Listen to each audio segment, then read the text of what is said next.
नमस्कार साथियों, मेरा नाम है आर के सिंह। संस्कृति पीसीएस यूट्यूब चैनल पे आप सभी का स्वागत है। आज के एपिसोड में जिस टॉपिक की चर्चा करने वाले हैं वो है अन्नामलाई टाइगर रिजर्व। तो सबसे पहले हम बात करेंगे कि ये टाइगर रिजर्व क्यों चर्चा में है और फिर इससे जुड़ी हुई जो भी महत्वपूर्ण बातें हैं उन पर एक एक करके संक्षिप्त लेकिन सारगर जानकारी लेंगे। चलिए स्टार्ट करते हैं।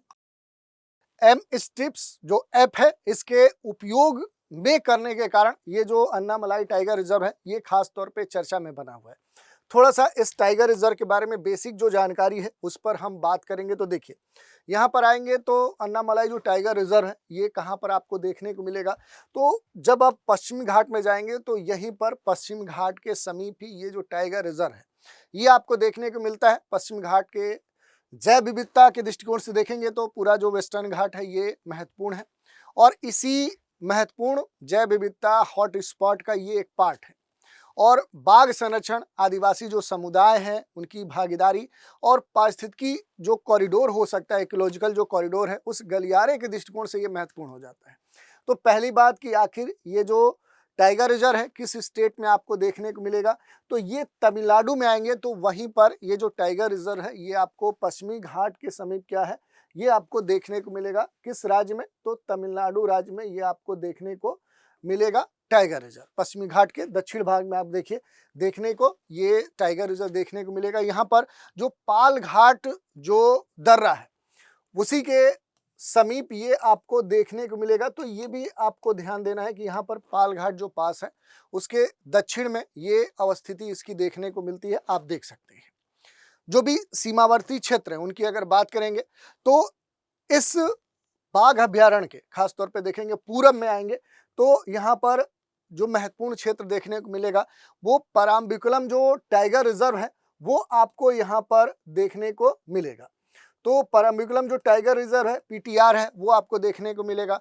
और इसके दक्षिण और पश्चिम में जाएंगे तो यहीं पर आपको एक और महत्वपूर्ण अभ्यारण्य देखने को मिलेगा जो चिन्नार जो टाइगर रिजर्व है वो आपको देखने को मिलेगा। और यहीं पर एराविकुलम जो नेशनल पार्क है वो भी आपको देखने को मिलेगा।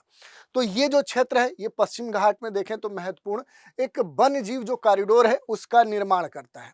और इसी कारण से देखेंगे तो इसकी अपनी जो भौगोलिक और जो पारिस्थितिकी दृष्टिकोण से देखें तो एक अपना महत्व हो जाता है, क्योंकि पश्चिमी घाट जो यूनेस्को का वर्ल्ड हेरिटेज साइट है उसके पार्ट के रूप में यहाँ पर मौजूद है। यहाँ पर वर्षा भी अधिक होती है, ऊंचाई अधिक होने के कारण जो पारिस्थितिकी विविधता है उस दृष्टिकोण से देखें तो ये बड़ा ही एक महत्वपूर्ण तंत्र का निर्माण करता है।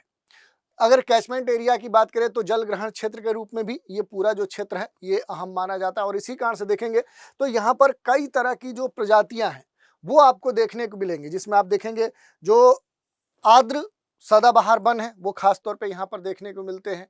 नम पर्णपाती वन देखने को मिलते हैं। शुष्क जो पर्णपाती वन है वो आपको देखने को मिलते हैं। शुष्क जो कांटेदार वन है या फिर जो सोला फॉरेस्ट है, सोला फॉरेस्ट के लिए ये क्षेत्र बड़ा ही महत्वपूर्ण है। थोड़ा सा अगर सोला फॉरेस्ट के बारे में देखेंगे कि आखिर ये जो सोला फॉरेस्ट है ये है क्या, यहाँ पर देखेंगे जो सोला वर्ड है, ये जो सोला वर्ड है ये क्या है, ये सोलाई से लिया गया है। इसका जो मतलब होता है वो उपवन होता है। और लगभग देखेंगे तो 1600 मीटर से अधिक की जो ऊंचाई होती है उस ऊंचाई पर उगने वाले ये जो तमिलनाडु, केरल, कर्नाटक या दक्षिण जो पश्चिम घाट हैं वहाँ पाए जाने वाले जो विभिन्न वृक्षों की वनस्पतियाँ हैं उन्हें खासतौर पे सोला वन के रूप में डिफाइन किया जाता है। ये जो वृक्ष है ये ऊंची पर्वतीय घाटियों में पाए जाते हैं जहाँ कोहरा, धुंध मुश्किल से पहुँच पाते हैं। और ये जो पर्वतीय वर्षा वन है ये छोटे वृक्ष के ऊपर एक परत और एक घनी झाड़ियों और कई सारे फन जैसे निचली परतों से क्या होते हैं, बने होते हैं। तो इस यूनिक कह सकते हैं कि वनस्पति प्रजाति के लिए, प्रकार के लिए ये क्षेत्र काफी महत्वपूर्ण माना जाता है। यहाँ पर देखेंगे तो कुछ स्पेशल जो हैबिटेट है वो भी देखने को मिलते हैं, जैसे पर्वतीय जो घास के बड़े बड़े मैदान हैं, समाना जो घास भूमि है, दलदली जो घास के मैदान है वो खास तौर पे यहाँ पर देखने को मिलेंगे। और सोला जो वन है ये केवल पश्चिमी घाट के ऊंचे जो क्षेत्र हैं खास तौर पे देखेंगे। आप देखिए पहले हमने बताया कि लगभग 1600 मीटर ऊंचाई वाले जो क्षेत्र हैं तमिलनाडु, केरल, इन क्षेत्रों में आप देखेंगे तो ये खास तौर पे देखने को मिलेंगे। केरला में आपको देखने को मिलेंगे। इसके अलावा अगर आप जाएंगे तो कर्नाटक में भी कुछ क्षेत्रों में जो ये सोला वन है ये आपको देखने को मिल जाते हैं। इसके अलावा जो भी यहाँ की विविधता है उसमें अगर आप देखेंगे तो ये जो पूरा अभयारण्य वाला जो क्षेत्र है, अन्नामलाई टाइगर रिजर्व है, यहाँ पर खेती की जाने वाली जो फसलें हैं, अलग अलग महत्वपूर्ण कह सकते हैं कि जो वृक्ष हैं वो आपको यहाँ पर देखने को मिलेंगे, जैसे आम, कटहल, जंगली केला, अदरक, हल्दी, काली मिर्च, इलायची, इनका बड़ा इस पूरे क्षेत्र में देखें तो बड़े स्तर पे उपस्थिति या इनका उत्पादन देखने को मिलता है। और भविष्य में खाद्य सुरक्षा के दृष्टिकोण से ये महत्वपूर्ण क्षेत्र है। जलवायु परिवर्तन के प्रति संवेदनशील जो फसलें, उनके दृष्टिकोण से ये क्षेत्र महत्वपूर्ण हो जाता है। जैविक संसाधनों के संरक्षण के दृष्टिकोण से ये क्षेत्र महत्वपूर्ण हो जाता है। इसके अलावा अगर आप देखेंगे कि इस पूरे क्षेत्र में अलग अलग जो भी जीव जंतु हैं वो आपको देखने को मिलेंगे, जैसे बाघ है, एशियाई हाथी है, तेंदुआ है, जंगली बिल्ली है, सांभर है, चित्तीदार हिरण है, भौंकने वाला जो हिरण है, जो सियार है। तो ये अलग अलग जो वन्य जीव हैं वो यहाँ पर देखने को मिलते हैं। और ये पूरा जो रिजर्व है, प्रोजेक्ट जो टाइगर है, प्रोजेक्ट जो एलिफेंट है, उन दोनों के लिए विशेष तौर पे ये चिन्हित किया गया। तो इस कारण से देखेंगे तो टाइगर और एलिफेंट के संरक्षण के दृष्टिकोण से क्या है कि जो यहाँ पर अन्नामलाई जो टाइगर रिजर्व है ये खास हो जाता है। इसके अलावा यहाँ पर कुछ महत्वपूर्ण जो जनजाति समुदाय हैं वो खास तौर पे देखने को मिलते हैं, जिसमें 6 जो स्वदेशी समुदाय हैं वो खास तौर पे निवास करते हैं। कौन कौन से? तो कादर है, मुदवर है, मलासर है, मलाई मलासर है, इरावलर है और पुलियार है। तो ये खास तौर पे 6 स्वदेशी जो समुदाय हैं वो अन्नामलाई जो टाइगर रिजर्व है इसमें क्या होते हैं, इसमें निवास करते हैं। तो ये भी कई बार आपसे पूछ लिया जाता है। अन्नामलाई जो टाइगर रिजर्व है इसके बारे में जो भी अवस्थिति है वो आप सभी को पता होना चाहिए। पालघाट जो पलक्कड़ दर्रा के नाम से भी जाना जाता है, ये पश्चिमी घाट का एक महत्वपूर्ण दर्रा है। 16 वन जो होता है वो ऊंचाई वाले सदाबहार वन होते हैं। तो ये सारे जो फैक्ट्स हैं ये आपको पता होना चाहिए। अब थोड़ा सा बात कर लेंगे जो यहाँ पर हमने देखा कि एम जो स्ट्राइप्स है, इसके बारे में अगर हम थोड़ा सा बात करें तो देखिए जो एम स्ट्राइप्स है ये क्या है, पहले देखते हैं। Monitoring system for tigers intensive protection and the ecological status, ये इसका पूरा नाम है।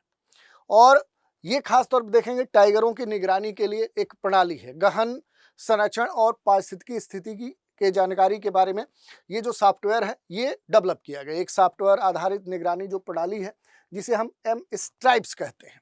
बाघों के क्या आवास हैं, नेचुरल हैबिटेट कहाँ पर है, उनकी गश्त कैसी है, उनकी सुरक्षा में कैसे सहायता किया जा सकता है, उसके लिए ये बनाया गया है।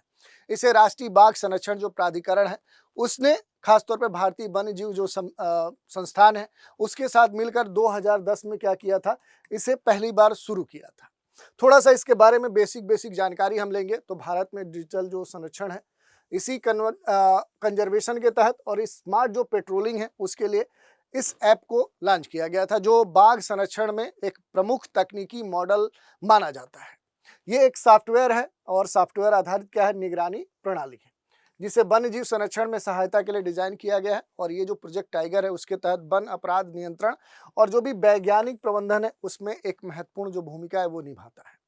अगर इसके बारे में हम देखें जो एम स्ट्राइप्स है, बाघों की जो निगरानी प्रणाली है, गहन जो संरक्षण है, पारिस्थितिकी जो स्थिति है उसके लिए खास तौर पे ये बनाया गया है।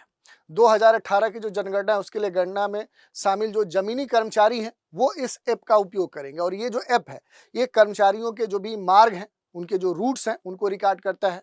और जियो जो टैग है उसकी जो तस्वीरें हैं उनको केंद्रीय जो जीआईएस डेटाबेस है उसमें अपलोड करने में ये खास मदद करता है। तो इसके बारे में बेसिक जो जानकारी है वो हमने देख ली। काउंटिंग जो स्ट्रिप्स है इससे जुड़ी बहुत सारी जो जानकारी है उनको आप देख सकते हैं। 2006, 2010, 2014, 2018 उसके बाद के जो भी डेटा है उनको भी यहाँ पर दिया गया है। इसके अलावा बेसिक स्तर पे इनके बारे में हमने बात ही कर लिया, कहाँ कहाँ पर ये लागू किया गया है, इसकी शुरुआत किसने की है, किसके द्वारा विकसित किया गया है। ये जो पूरी प्रणाली है प्रोजेक्ट टाइगर के तहत सभी बाघ अभयारण्यों में क्या है, लागू है। उद्देश्य क्या है? उद्देश्य पहले हमने देखा कि वन्य जीव संरक्षण में जो टेक्नोलॉजी है उसका समावेशन कैसे किया जाए, बाघ अभयारण्यों का जो प्रबंधन है उसे बेहतर कैसे बनाया जाए, जो भी इलीगल हंटिंग है या फिर जो एंट्री है उस पर कैसे कंट्रोल किया जाए, वैज्ञानिक और साक्ष्य आधारित जो निर्णय है वो लेने के लिए खास तौर पे ये जो प्रणाली है इसे विकसित किया गया। इसके जो घटक है, केंद्रीय जो डेस्कटॉप सॉफ्टवेयर है जिसमें डेटा संग्रह, डेटा प्रबंधन, रिपोर्ट जो जनरेशन है वो इसमें शामिल किया गया है। अगर इसमें उपकरणों की बात करेंगे तो जीआईएस आधारित पूरा एनालिसिस है। सांख्यिकीय उपकरणों का उपयोग किया गया है। ट्रेंड और पैटर्न की पहचान करने के लिए जो भी महत्वपूर्ण जो तकनीक है उसका समावेशन किया गया है। एंड्रॉयड आधारित जो भी मोबाइल एप्लीकेशन है उसमें रियल टाइम जो जीपीएस ट्रैकिंग है उसे इनबिल्ट किया गया है। फील्ड पर सीधे डेटा एंट्री की जाती है। फोटो और लोकेशन की जो टैगिंग है उसकी भी सुविधा इसमें जोड़ी गई है। जो प्रमुख तकनीकों का इस्तेमाल किया गया है उसमें जीपीएस है, जीपीआरएस है, जीआईएस है और आधुनिक जो इंफॉर्मेशन टेक्नोलॉजी के टूल्स हो सकते हैं उनका इस्तेमाल इसमें किया गया है। कार्यप्रणाली की अगर बात करेंगे तो वन रक्षक नियमित गश्त करते हैं। जीपीएस के माध्यम से अपने जो भी फुटप्रिंट्स हैं, जो पेट्रोल ट्रैकिंग है उसको रिकॉर्ड करते हैं। अवलोकन को साइट स्पेसिफिक जो डेटा है उस शीट्स में दर्ज करते हैं। तो ये पूरी प्रक्रिया होती है और फिर प्रोसेस का बारी आती है। फील्ड से प्राप्त जो भी डेटा है उन्हें केंद्रीय डेटाबेस में संग्रहित किया जाता है। जीआईएस और सांख्यिकी जो टूल्स हैं वो इसका एनालिसिस करते हैं। रिजल्ट क्या होता है कि उच्च जोखिम वाले क्षेत्र भी इसमें शामिल हो जाते हैं, चिन्हित हो जाते हैं। अवैध जो गतिविधियां हैं उन्हें पहचाना जा सकता है। संसाधनों का जो बेहतर आवंटन है वो किया जा सकता है। और इस कारण से देखेंगे तो जो यहाँ पर एमस्टाइप्स है इसके बहुत सारे लाभ हैं। जैसे जीपीएस आधारित गश्त जो है उससे मार्गों का जो मानचित्रण है वो सही तरीके से हो जाता है। गश्त जो पटरियां हैं उनका स्थानीय जो डेटाबेस है वो तैयार करने में महत्वपूर्ण एक तरह से सुविधा मिलती है। गश्ती मानचित्र के प्रबंधन के जो भी रुझान है, जो पॉसिबिलिटीज हैं उनका पैटर्न पता चलता है, फिर उनका एनालिसिस किया जाता है ताकि भविष्य में जो भी सुरक्षा प्रयास है उनमें सुधार किया जाए। और जो भी एमस्टाइप्स है, जो गश्त है, वो प्रयासों में मौजूद जो कर्मी हैं, जो कर्मचारी हैं, उनकी जो वास्तविक समय में जो पहचान है वो करने में ये मदद करता है। तो ये किसी भी विशेष क्षेत्र में वन रक्षकों की जो उपस्थिति है, जो रेंजर्स हैं उनकी जो वहाँ पर अपीयरेंस है, जो भी गश्त है, उन गश्तों के कारण प्रमाण के रूप में ये पूरी तरह से कार्य करता है। और इसी कारण से देखेंगे तो वन प्रशासन से इसके जो संबंध है ये महत्वपूर्ण हो जाते हैं। जैसे बीट की बात करें, भारत में वन प्रशासन की सबसे छोटी इकाई है, ब्रिटिश काल से ये चली आ रही है। प्रत्येक बीट के लिए एक वन रक्षक नियुक्त होता है। तो वहाँ पर अब क्या है कि एमस्टाइप्स जो ऐप है ये खास तौर पे उसे और महत्वपूर्ण बनाएगा। इसके अलावा इसके अगर महत्व की हम बात करेंगे तो वैज्ञानिक संरक्षण मॉडल के दृष्टिकोण से, वन्यजीव अपराध नियंत्रण के दृष्टिकोण से, पारिस्थितिकी निगरानी के दृष्टिकोण से ये महत्वपूर्ण हो जाता है। और अगर सिक्योरिटी के दृष्टिकोण से देखेंगे तो जो भी सीमावर्ती क्षेत्र हैं, जो वन है, वहाँ पर जो भी इलीगल एंट्री होती थी उस पर भी कंट्रोल ये करेगा। टेक्नोलॉजी आधारित निगरानी को ये महत्वपूर्ण बनाएगा और इसी कारण से अब जो गश्त होती थी उसे और जवाबदेही बनाएगा, उसे उत्तरदायी बनाएगा, पारदर्शी बनाएगा। शिकार की जो होने वाली घटनाएं उन पर कंट्रोल होगा, बाघ की आबादी पर निगरानी होगा, इससे उनकी संख्याएं बढ़ेगी। नीति निर्माण में ये महत्वपूर्ण साधन होगा। लेकिन इन सब लाभों के अलावा कुछ चुनौतियां भी हैं। जैसे नेटवर्क कनेक्टिविटी की जो समस्या है एक गंभीर समस्या है। जब तक नेटवर्क कनेक्टिविटी सही नहीं होगा तब तक इस तरह के जो भी महत्वपूर्ण पहल हैं उनको सही तरीके से लागू नहीं किया जा सकता। जो फील्ड स्टाफ है उसे कम से कम तकनीक में पूरी तरह से पारंगत करना होगा, क्योंकि तकनीकी प्रशिक्षण के बगैर इस तरह की जो पहले हैं उनको सही तरीके से जमीनी स्तर पर लागू नहीं किया जा सकता है। जो डिवाइस के रख रखाव की बात है कि डिवाइस कई बार खराब हो जाते हैं, सही तरीके से उनका प्रचालन नहीं होने के कारण उसमें दिक्कतें आ जाती हैं। तो इस तरह के डिवाइस के रख रखाव की प्रॉपर व्यवस्था होनी चाहिए। दूरस्थ क्षेत्रों में देखें तो जो बिजली की सप्लाई की एक समस्या है ये भी एक गंभीर समस्या है। तो इस तरह की जो भी चुनौतियां हैं, इन चुनौतियों का समाधान करना भी सबसे महत्वपूर्ण हो जाता है, क्योंकि इस समाधान के साथ ही इस तरह की पहलों का 100% आउटपुट प्राप्त किया जा सकता है। तो ये पूरा हमने देख लिया कि अन्नामलाई जो टाइगर रिजर्व है या एमस्टाइप्स है ये क्यों चर्चा में है और इनसे जुड़ी हुई जो भी महत्वपूर्ण जानकारी है उस पर भी हमने बात की। एमस्टाइप्स का प्रमुख उद्देश्य क्या है? बाघों की जनगणना करना, वन्यजीव पर्यटन को बढ़ावा देना, बाघ जो आवास है उनमें गश्त करना, निगरानी और संरक्षण को सशक्त बनाना या फिर वन कानूनों में संशोधन करना। तो इसमें सही विकल्प क्या है, उस विकल्प का चुनाव आपको करना है। एक महत्वपूर्ण सूचना है, यूपी लेखपाल का कंप्लीट बैच 15 जनवरी 2026 से स्टार्ट किया जा रहा है, जिसके महत्वपूर्ण जो फीचर्स हैं वो यहाँ पर दिए गए हैं। खास बात है कि प्रारंभिक 100 स्टूडेंट जो इन कोर्स में नामांकन करवाएंगे उन्हें फीस में विशेष छूट दी गई है।